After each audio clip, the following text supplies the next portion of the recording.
How you doing? Hey, DJ. Thank you for joining us. Appreciate you for having me.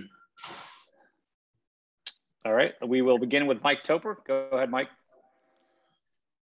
Hey, DJ. Good to see you.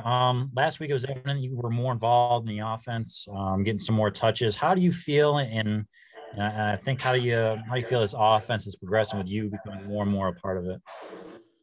Last week I was able to contribute more for the team, and I think for us it's just keeping being more consistent in everything we do. And for my role is just doing my job and whatever I can do to help the team. Okay, Gregory Hall, go ahead.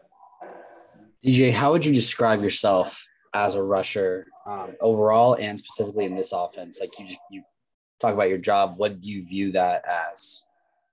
For me, what we talk about a lot in our running back room is just getting the hard yards, like the 4-yard runs, the 5-yard runs. And that's something I try to make sure that I always implement in my game and always try to be a hard rusher and more physical rusher.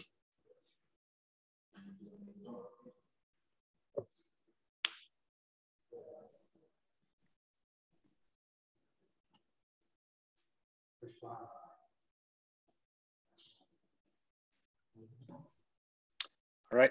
Sorry, a little internet connection there. Issue. Isaiah Lucas, go ahead. Hey, DJ, I just want to know what do you think has been the biggest change in your game improvement-wise since coming in last year? This year, I would say more just like getting the feel for the game.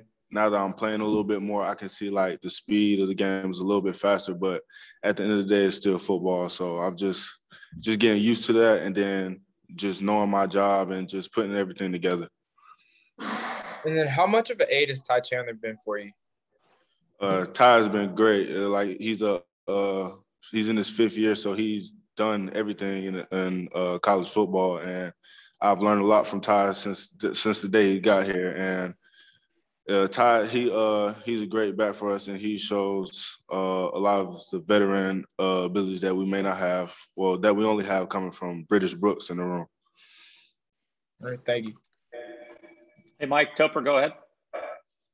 Hey, DJ, one of the things that, Sam had talked about really since the Duke game was that as far as the offense, when there was plays that were missed, he felt like, there was maybe 1 or 2 guys out of place. Have you guys had conversations in the past week or two about consistency or guys being in the right spot at all?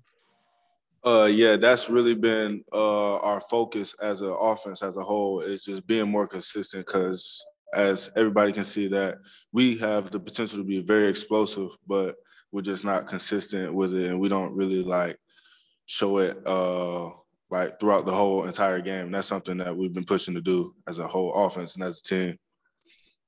Is that something that starts, I guess, in practice, just conversations between you guys, or how does that move forward? Yeah, we've all talked about it and discussed our roles and discussed just everybody knowing their job and doing their job to the best of our abilities. All right, last one for DJ will come from Gregory Hall. DJ, I'm curious what the adjustment was like going from Coach Gillespie to Coach Porter this year, and just your relationship with Coach Porter as you guys have kind of halfway through the season at this point. Coach Porter has came in and he's been his own person, and it's also helped our room because it helped us adapt to him and what he's learned from being at Auburn, the SEC, and he has a different mindset, and that helps the whole room. All right, DJ, thanks for joining us. Appreciate it. Appreciate it. Thank you for having me.